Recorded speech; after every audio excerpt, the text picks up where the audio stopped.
Your team keeps bringing you the same problems, you keep solving them, and everybody stays stuck. What if I told you that your helpfulness is actually hurting them? I'm Blackmon, HR strategist and author of High Value Leadership, and after 20 years of transforming organizations, I've discovered something counterintuitive. The best leaders aren't the ones with all the answers. They're the ones asking the right questions. Today, I'm sharing the exact coaching technique that helped one company increase innovation by 250%.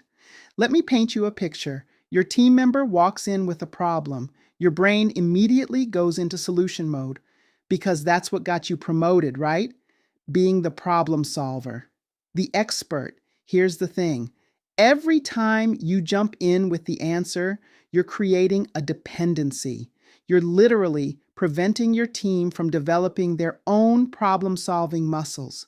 And you're on the fast track to burnout, carrying everyone's thinking on your shoulders. I learned this the hard way.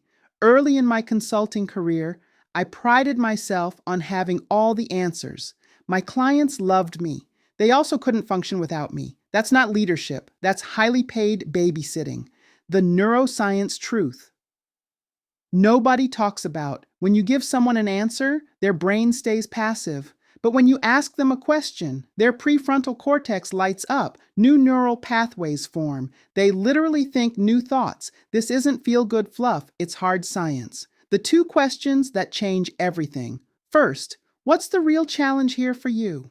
Because the problem presented is rarely the actual problem. I worked with a marketing director who complained about missed deadlines. When his boss asked this question, he paused and admitted the real issue. He was afraid to push back on unrealistic timelines. Completely different problem, completely different solution. Second, and what else? The first answer is almost never the complete answer. This question, just 3 words, creates space for deeper thinking. Most managers fill silence within 2 seconds, but magic happens in seconds 3 and 4. Real transformation. Story. Tech Forward, a software company, was drowning in bottlenecks. Every decision had to go through leadership. Sound familiar? We implemented what I call a questions-first approach. Leaders had to ask 5 questions before offering one solution. The resistance was real. "I don't have time for this," they said.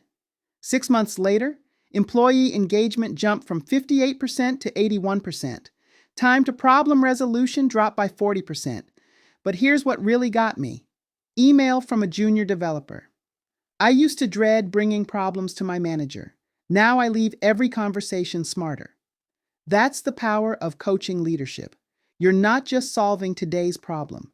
You're building tomorrow's problem solvers. Look, I know changing your leadership style feels risky. That's exactly why I created the Shield Resilience Strategy Guide.